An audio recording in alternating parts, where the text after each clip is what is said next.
Continuous plot threads is what I live for.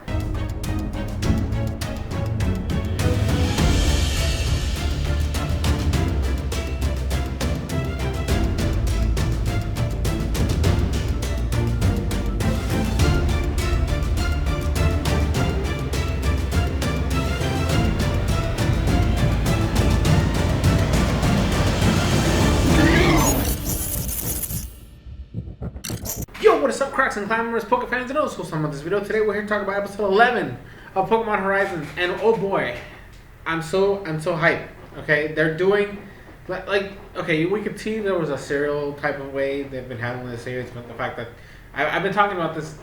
I talked about this a lot in the beginning of the series, where I felt like they went from point A to point B to point C, and it felt like it was one continuous story. And I'm glad they're doing that with this thing right here, where we set up what happens with the Arboliva, and it leads into the next episode, which makes it to where it's not just a one done deal like it was with the old series. I'm generally and pleasantly surprised at how they're handling Horizons differently to the original series, because my god, if this had been the OG series with Ash and the gang, and any gang, this would have been a one and done episode, and everything would have been solved, and nothing would, it wouldn't matter. And in the grand scheme of things, it wouldn't have mattered. We wouldn't have gotten to this point, and none of this would have mattered. And I'm so glad they're doing this way. The episode was great. I'm so happy we see a Titan. Like, I didn't expect it to be a Titan Pokemon from the way they were making it out to be in the previous episode. But I'm so glad. And it's a Titan Pokemon that wasn't in the games. Because from what I recall, I think that it's from both Scarlet and Violet, it's the same thing. You have the Cloth, you have the Bombardier, you have either Threads or Tusks, then you have Earthworm, and then you have Dondozo. So I'm so glad that we have what feels to me like a Titan Pokemon that's not like the ones in the games. So one of my biggest complaints back when we were doing the Scarlet Violet and I did the review is that the Titan storyline felt so small. Like, you would expect that this giant region would have more than 5 Titan Pokemon. I get that they were doing the whole, all 16 types will be represented by one of the events from each of those storylines, and you'll get all 18 types. But that's stupid and dumb.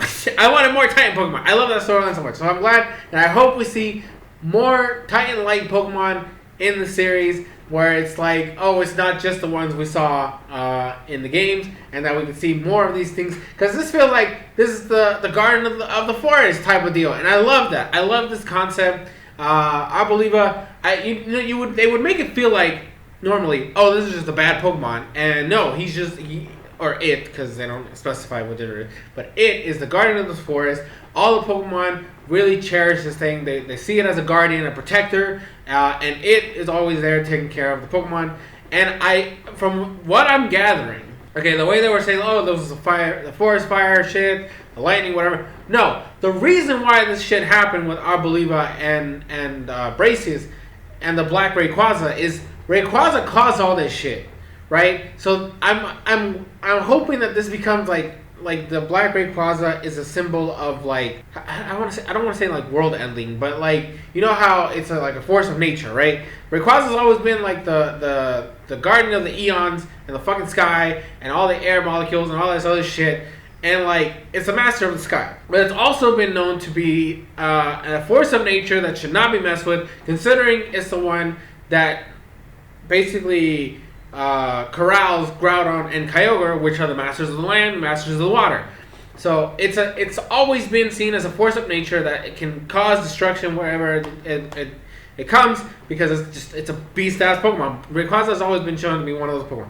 So I'm hoping that this leads into more, where every time that we reach a new area following the Black Rayquaza, something has been destroyed in its wake, and then we can kind of build off of it. I don't know. I'm over here theory crafting. I'm not even talking about the episode. Another thing. Molly, she was already like my favorite of the Volcateers from the beginning of the series, and I love the fact that they're giving her more of a limelight. I want them to kind of expand on the lore of all the characters in the Volcateers, and then we get to learn more about their past and all that shit. And I like the fact that Molly is like the first, I guess, because she was the one I liked the most to begin with. She's the first one who's getting character development, and how she comes from a long line of Pokemon doctors, which means Nurse Joy and all that other shit. And the fact that she has a chance, he makes sense. And I like her reasoning for leaving the Pokemon centers. It really, and I'm gonna probably get flack for this, but it reminds me of Brock's whole ordeal. He wanted to be a Pokemon breeder, right? And then because of all the shit that was happening with Pokemon, and he was always there taking care of them, he switched the profession to be a Pokemon doctor, but not a doctor that's in a Pokemon center.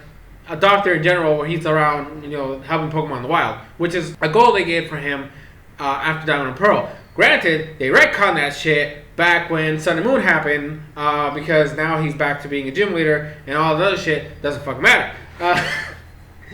They fucking ruined. I mean, he had no hope. He had no hope. But at least they gave Molly, and I hope that this becomes a more concrete thing, and we actually see her doing more of this type of stuff in the future, because I don't want it to be where it's just like one-off things with the Volcateers, where they each get like an episode dedicated to them being with Liko and Roy, who are actually the stars of the show, and then they get a little bit of development there, and then they just get left in the background. I don't want that. I want all the characters to get time in the spotlight, but they're consistently shown off doing things.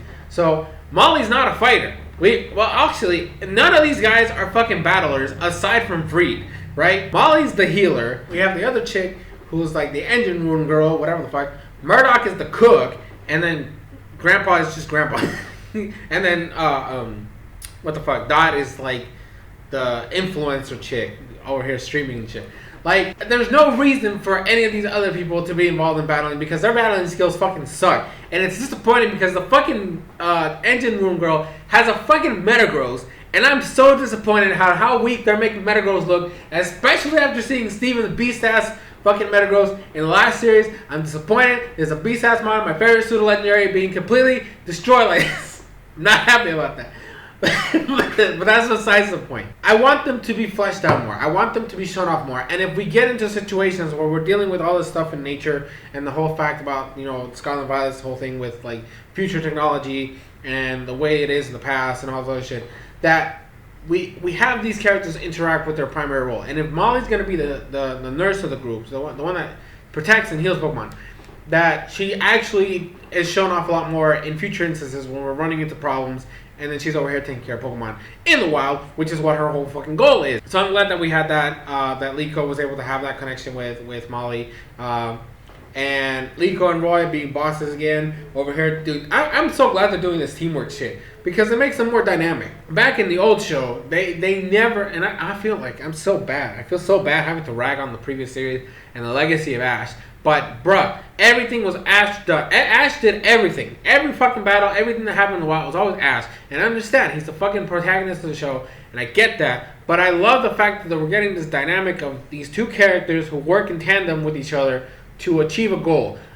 Even in Journeys, which is the closest we're going to get, because it was just two people, right? It wasn't a crew. I don't recall a situation where it felt like Ash and Go were actually a team. Maybe in the later half of the series that I never fucking got to watching, that might have happened. But in my opinion, and my point of view, they were always separate doing their own thing. I love this teamwork, and I hope that it continues forward, and that it eventually culminates in them being able to work together to defeat not only the Rayquaza, but the Explorers and all this other shit. So overall, I really enjoyed the episode. I really did. I'll give it like an 8.8 out of 10, because I doubt I'm going to get a perfect score to any of one of these episodes. But this is a good starting point. I really am liking what's going on, and I'm glad that this isn't just a one-off episode. In the next episode, we're going to see more with Arboliva and all this shit. And I think we're going to get a hint at Liko's mom, because they were talking about her in the ship. And from the preview, there's a chick with a squawkabilly, which from what I'm seeing has nothing to do with what's happening in the episode, right? So my theory is that it's going to be a flashback scenario where they're going to be looking back, or in my opinion, it's going to be Liko thinking back about her mom, and her mom has a squawkabilly, and go from there. I think that's it. I mean, the only other notable thing is the fact that Liko mentions that her mom is a teacher, which means she's part of the Naranja Academy, because if we're going with the Scarlet storyline, because of the shit, that she's somehow involved with Naranja Academy in some way, shape, or form, and something's going on there, and then we're going to meet Professor Sada at some point because of that, and the relation there. I don't know. And yeah, so I think that's pretty much it. There was nothing else I need to talk about this episode. So I hope you guys enjoyed. Link in the description as always if you guys want to watch the episode. And leave your thoughts, comments in the comments section below. I'm really enjoying the series, and I haven't been this hyped for Pokemon anime in a really, really long time, since Sun and Moon. And even then I wasn't reviewing the show. So the fact that I'm enjoying myself reviewing the series says a lot, and I'm really happy about that. So I hope that it just continues, and I hope that these characters keep growing, and that we're able to learn more about all these side characters, and we get more fleshed out backstories and all this other shit. And we'll leave it off there. Make sure to catch me later today. I will be streaming Pokemon Rejuvenation on the channel, so I hope to see you guys there. Aside from that, I've been SoresanCrockxen, and I will see you guys in future videos.